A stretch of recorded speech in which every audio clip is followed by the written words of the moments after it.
Hi, Dominique. Welcome to another edition of The Week Ahead. How are you doing? I'm doing extremely well, thank you. How are you, Andrew?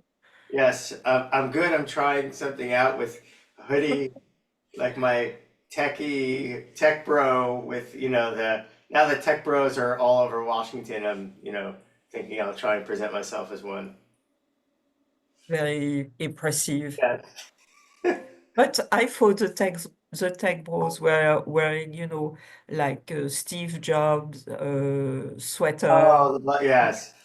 I feel like that could have gotten tainted by Elizabeth Holmes. Yes, You yes, know, yes. Certainly yeah, did nothing good for that type of sweater, that's for yeah, sure. that look. Okay, cool. Let's dive in. So, timestamp, it's Friday, January 17th. And before obviously, it's the Friday before Martin Luther King Day and also, obviously, Trump inauguration. So, maybe let's quickly dive into views, kind of takeaways from the past week first. Market Sure. reactions. So, I mean, the big story, of course, is a recovery in the bond market after the CPI, which I think was completely overblown.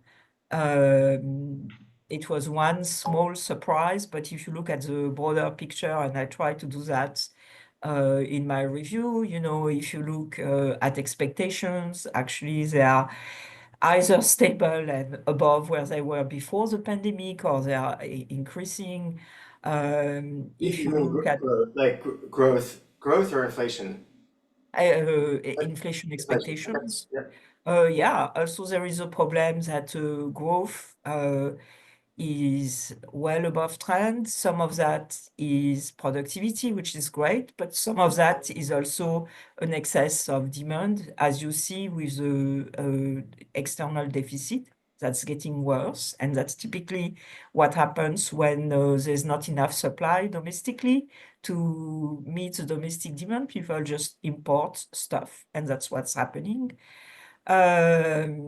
If you look at, all the various measures of price indices that are supposed to give us an idea of the trend, Yeah. or even the components like food,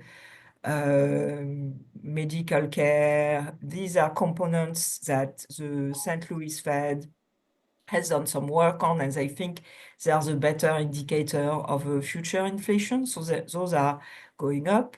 It's true that shelter costs are coming Yeah, I was off, gonna say, but yeah. the thing about shelter costs is that they are getting close to some of the market indices. So indices of the rents of people who are changing a apartment of house.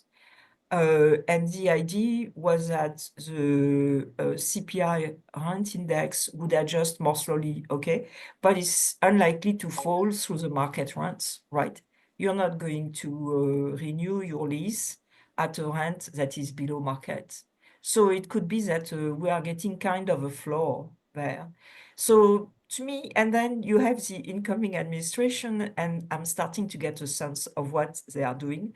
And trust me, they don't want slower growth. And there are all kinds of levers to push it up. And I'm getting a sense that, they are getting ready. Right. Yeah. I think, my one question is like, I think we talked about last time, or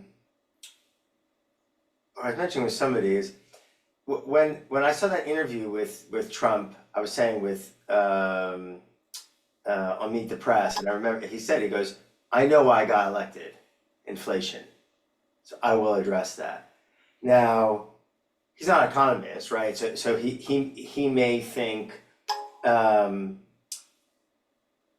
that you can have strong growth and inflation still come down or not rise back up. And I guess that's really the question because the growth numbers seem to be pretty strong.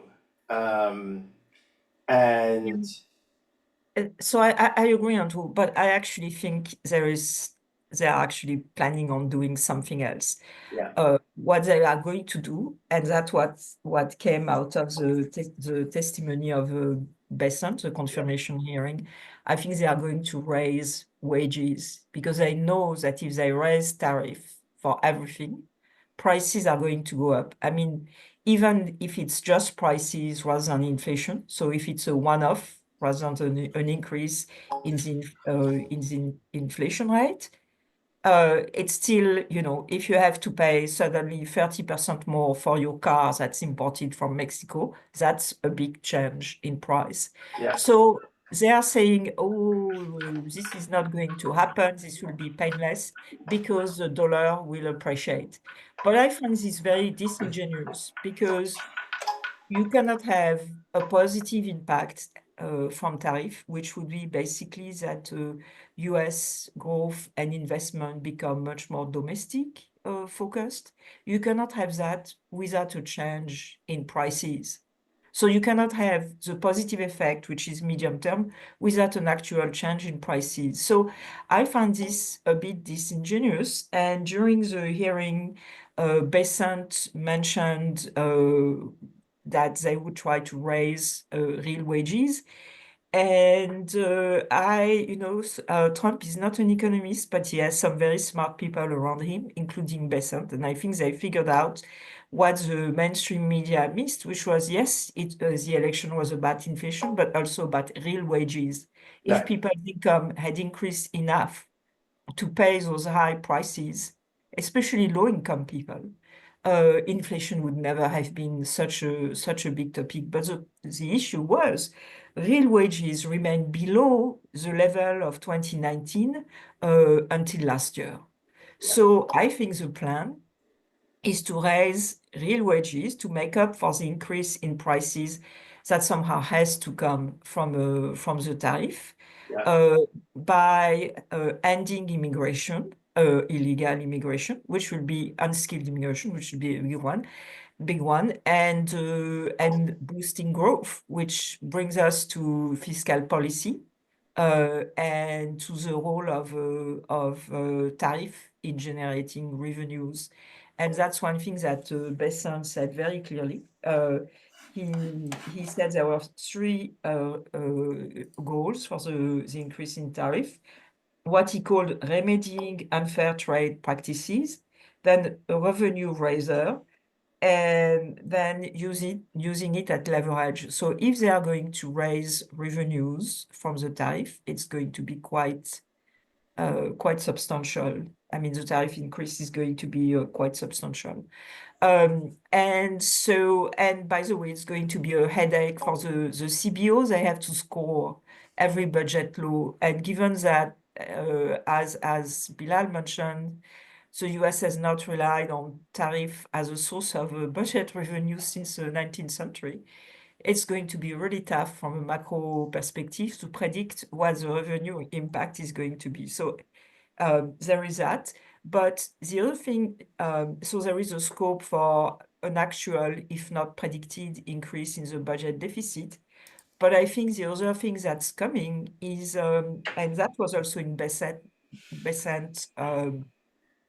maybe I should use his French pronunciation, Bessent, son, one of the senators, I think from Louisiana, yeah. joked that he was going to use a French pronunciation. But the Oh, is that Kennedy? yeah, Kennedy, Senator I like Kennedy. him. I feel like he's pretty Well, balanced. Yeah, actually, this was a really good this was a really good hearing. So he said, Bessent yeah, said that Biden did not enforce the purchase element of the phase one agreement with China, that China was supposed to buy more US goods to plug its trade surplus right. with the US. And this, plus I suspect they will do more phase one type agreements with other Right. countries. But I don't think they did it even when Trump was in power. Remember, they promised to make all these purchases and they didn't really do that. Oh, of course. But you know how it is in politics. Yeah, You have a selective memory. right. So No, but if they do that, it's positive for growth, but it's also positive for inflation Yeah, because they will but that brings up basically. a question. Yeah, I was just sorry to interrupt, but because you mentioning before. So let's say, um, and so imported goods is not a huge thing, but let's just say in general, and if the dollar is strong, that is going to offset some of it. So the dollar's already appreciated. I don't know, like 8% against the euro as an example, but if they push up real wages and imported goods and services, goods certainly, and inflate, so that means like CPI could be at 4. I I Or, am or, very or does it not, like, does the Fed have to react to that scenario that, so it let's say they thread the needle and do exactly what you think they're gonna yeah. do. Yeah, So that depends on the margin behavior of businesses. Basically, wages go up. So either businesses pass on the increase in the wages or they take a decrease in their profit margin. And again, there was something that Bessent said there, which was very, very revealing. He said, the economy, our economy, is going to be for Main Street, not Wall Street. Wall Street will continue to do well, but maybe not as well as before. yeah, yeah, yeah. And he also mentioned in his testimony the fact that the income share of labor had been falling for like 20 years, which, as you know, I've been talking about for like Yeah, forever. yeah, I know. So they are planning to have strong growth so that they can have an increase in wages and probably in the share of wages in income, and an okay equity market, but not that great. So But not how to amazing. do Yeah, that? Actually, yeah, it's unclear that they really need a much looser Fed because they don't want to get into a wage price spiral, but they probably want strong competitive policies. And they have appointed a FTC head who is a Republican but pro competition. And in the exchange, there was some really fabulous exchanges, like with Elizabeth Warren. She wrote a column in the Wall Street Journal saying she was ready to cooperate with the Trump administration on basically increasing the competitiveness of the economy. You know that Trump, during the campaign, promised or mentioned that he would cap credit card interest rate at 10%.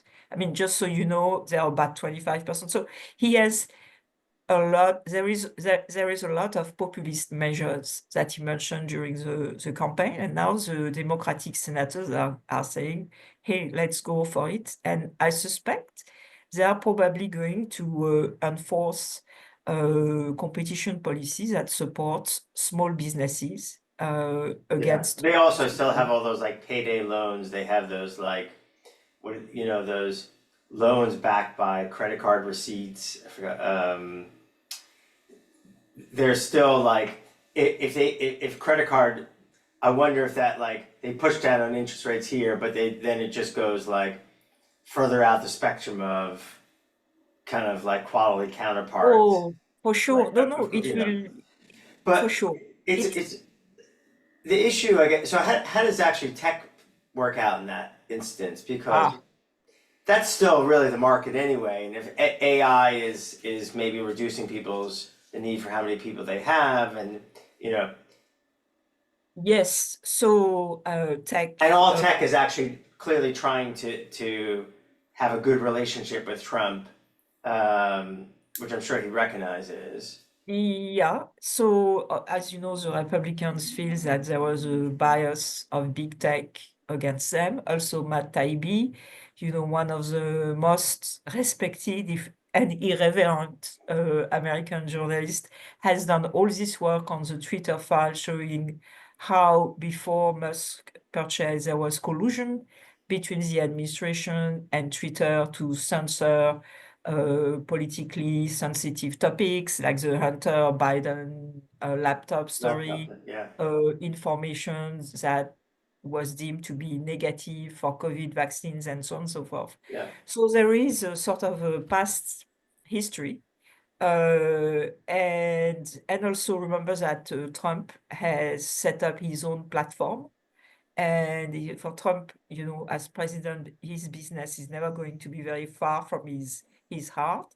So I suspect they might just want to enforce smart competition policy to increase competition for big tech.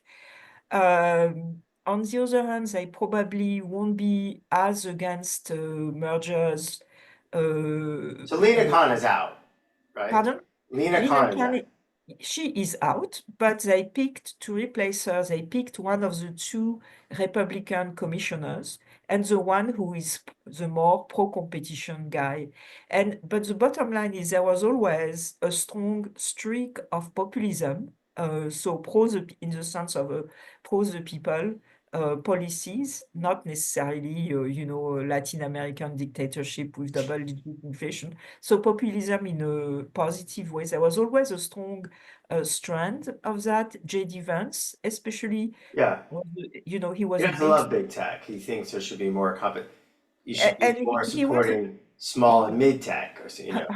100%. And even, if you look at uh, Pentagon procurement, I mean, there is a need for the US to get much more agile with its procurement policy and to really nurture the startup. So, and it would make for a more efficient armed forces. So there is a lot of good reasons to do what they want to do. And Vance was always a populist guy. And there was they were, what happens on the campaign trail. You talk a lot. So there was always a lot of uncertainty on how populist there would be, but that Bessent hearing shows that, yeah, actually they want to work for the little guy, and that could be quite dramatic. And in my view, that would mean a higher share of labor income, means higher growth and higher inflation.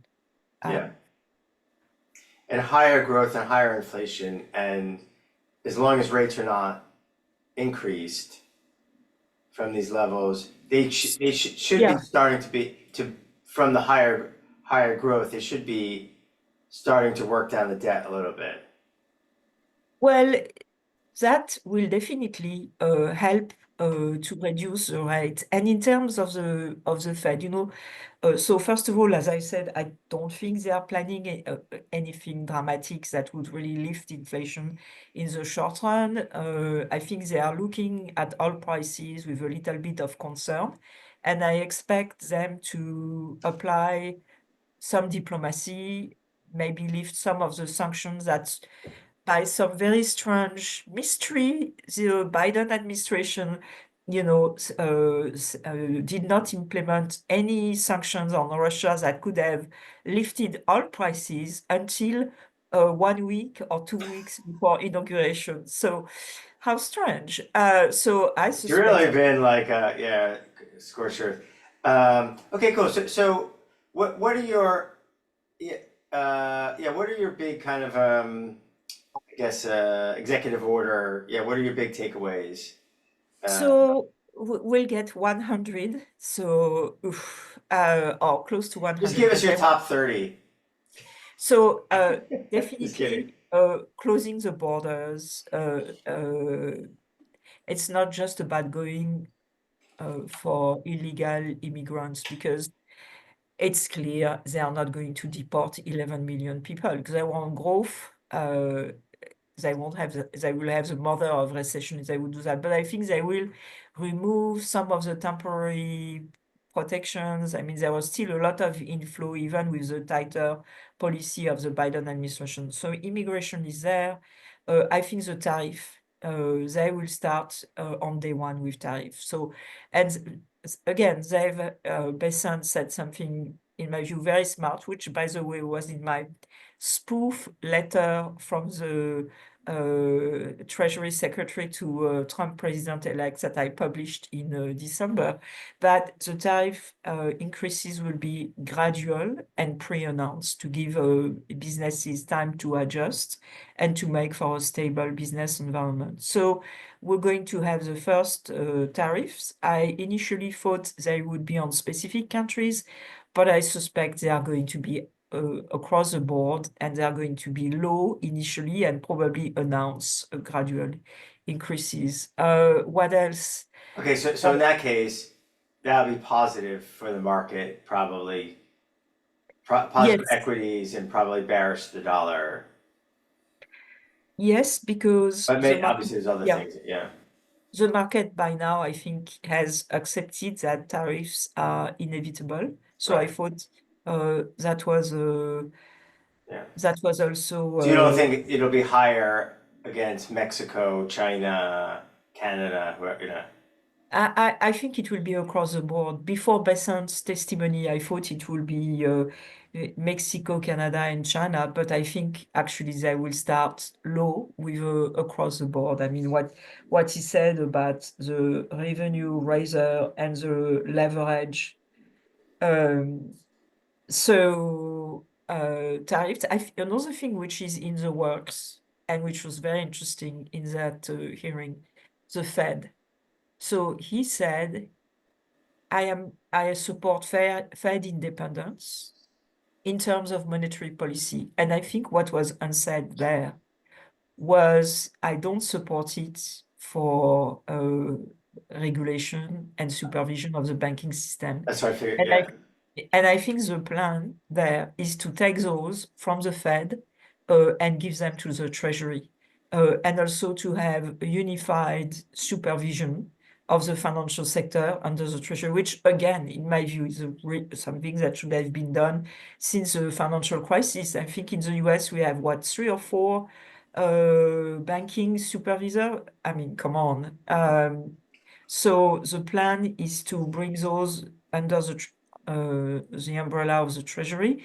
I don't know how soon it will happen because it probably needs an act from Congress, but that's one where I think they can find the 60 votes in the Senate because it's a common sense measure that should have been done a long yeah, time ago. yeah. But certainly gives the Treasury a lot more influence on banking regulation.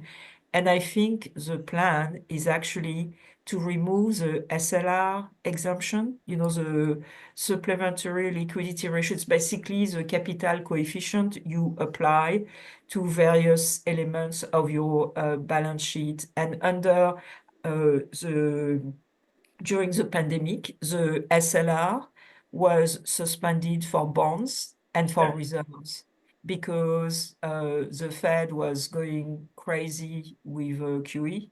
I mean, the mother of balance sheet expansion, and there's no way the banks could hold that much reserves without an exemption in the SLR. And then the exemption was reinstated, I think, in 2021 or 2022.